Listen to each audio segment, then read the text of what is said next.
नमस्कार मित्रों, कैसे हैं आप सभी। आइए आज हम चर्चा करते हैं धनु राशि के लिए वर्ष 2025 कैसा बीतेगा, जिसे अंग्रेजी में हम सैजिटेरियस भी कहते हैं।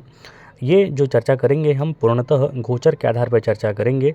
जैसे शनि महाराज वर्ष 2025 में वर्तमान के कुंभ राशि को छोड़कर वो चले जाएंगे आपके मीन राशि में, तो जो धनु राशि है उनके लिए ढैया प्रारंभ हो जाएगा, क्योंकि वर्तमान में वो आपके तीसरे भाव में है।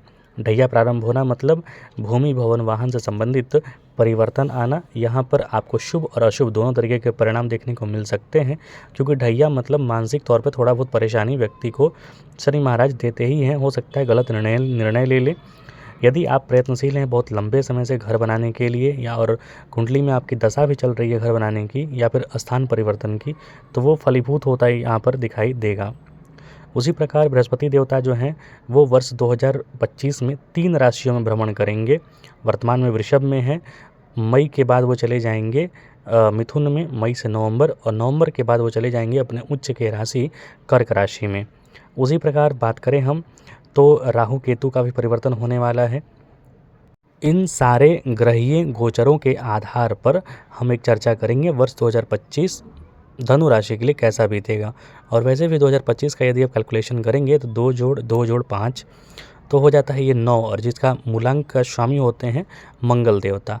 सामने मंगल देवता के 21 नाम आपको सामने पड़े हुए हैं। यदि आप प्रतिदिन मंगल देवता के इन 21 नामों का जाप करते हैं, उनको प्रणाम करते हैं, तो आपको मंगल देवता बिल्कुल परेशान नहीं करेंगे। ये इनके बड़े ही महत्वपूर्ण 21 नाम हैं, जिनका आपको जाप, जो भी व्यक्ति मंगलिक या फिर मंगल के दोषों से पीड़ित है, उसको ये नामों का जाप जरूर करना चाहिए। मंगल भूमिपुत्र, ऋणहर्ता, धनप्रदा, स्थिरासन, महाकाय, सर्वकामार्थ साधक, लोहित, लोहिताक्ष, श्यामगान कृपाकर, धरात्मज, कुज, भूमिजा, भूमिनंदन, अंगारक, भौम, यम, सर्वरोगहारक, वृष्टिकर्ता, पापहर्ता, सर्व काम फलदाता। ये मंगल देवता के 21 नाम हैं जिनका आपको नित्य जाप करना चाहिए, उनका स्मरण करना चाहिए, तो मंगल देवता के फलों में अच्छी शुभता आती है। अब सामने आपको जो दिख रहा है राहु, तो राहु वर्तमान में मीन राशि में है, यानी कि आपके चतुर्थ भाव में है। और राहु चूँकि वक्री गोचर करते हैं हमेशा, शनि जैसे सूर्य देवता और चंद्रमा देवता हमेशा मार्गी होते हैं, उसी प्रकार राहु और केतु हमेशा वक्री होते हैं, क्योंकि ये जस्ट अपोजिट नोड्स होते हैं। तो वर्तमान में आपके माता भूमि भवन वाहन राहु की वजह से काफ़ी एक्टिवेशन में है, और केतु की वजह से आपका 10वां भाव कार्य क्षेत्र काफ़ी एक्टिवेशन में है। इन सब चीज़ों में एक शुभता आपको मई के बाद देखने को मिलेगा, क्योंकि मई के बाद जो राहु हैं वो आपके चले जाएंगे तीसरे भाव में, और केतु जो है चले जाएंगे 9वें भाव में। लेकिन इन सब के बीच सबसे ज़्यादा सतर्क रहने की आवश्यकता आपको तब होगी मार्च से लेकर मई के बीच में, जब शनि और राहु का संबंध बनेगा, युति बनेगा चौथे भाव में। तो इस अवधि में आपको माता भूमि भवन वाहन और अपने सुख, जो आंतरिक सुख होता है, उसके प्रति काफ़ी सचेत रहने की आवश्यकता है।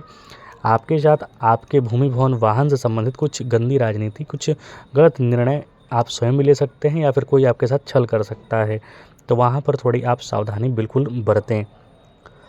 आपको शनिदेव दिखाई देंगे कि 28 मार्च के बाद वो जो है तीसरे भाव से आपके चतुर्थ भाव में चले जाएंगे, तो आपकी ढैया भी प्रारंभ हो जाएगी।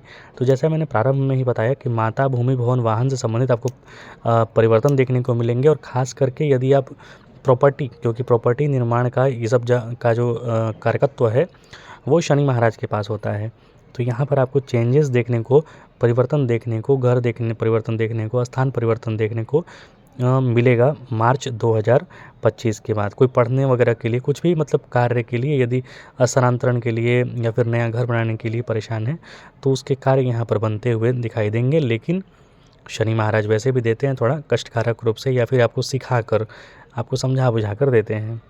अब यदि बात करें हम बृहस्पति देवता का, तो वर्तमान में आपके छठे भाव में है, रोग रिपूर्ण में है, जो कि बहुत अच्छी स्थिति नहीं है। थोड़े संघर्ष करा ही रहे हैं वो, लेकिन 18 मई के बाद वो चले जाएंगे सप्तम भाव में। तो बहुत सारे लोग जिनका विवाह नहीं हुआ है या फिर दाम्पत्य जीवन में परेशानियां हैं, उनके लिए शुभ परिणाम देखने को मिलेंगे मई से लेकर नवंबर तक। लेकिन वहाँ थोड़ी सावधानी भी बरतनी है। जो आपका दाम्पत्य जीवन है, दैनिक जीवन है, वहाँ सावधानी बरतें बिल्कुल भी, क्योंकि सप्तम भाव में बृहस्पति देवता कारको भाव नाशाय भी करते हैं, और अतिचारी अभी गोचर में रहने वाले हैं। मतलब बहुत ही ज़्यादा फास्ट मूविंग वर्ष 2025 में रहेंगे। मात्र 5 महीने में वो मिथुन को चेंज करके और कर्क में चले जाएंगे नवंबर में। तो इस अवधि में अपने दाम्पत्य जीवन को लेकर काफ़ी सतर्कता आपको बरतनी है। कोई भी गलत निर्णय या फिर कोई भी ऐसा निर्णय जो कि आपको विच्छेद कराता है, संबंधों में थोड़ी दरार उत्पन्न करता है, उसको लेने से बचना है आपको। और उसके बाद जब नवंबर के बाद चले जाएंगे आपके अष्टम भाव में, हालांकि यहाँ पर वो अष्टम भाव में जा रहे हैं फिर भी वो उच्च के होके जा रहे हैं, तो आपके लिए धन संबंधी जो चीज़ें हैं उसमें कुछ अड़चनें कम होंगी। आपको लाभ प्राप्ति के भी अवसर प्राप्त हो सकते हैं। बस दैनिक दिनचर्या जो है अपनी उसको सुधार के रखिएगा आप। कैसे? मतलब भोजन वगैरह जो बहुत ज़्यादा तैलीय नहीं करना है।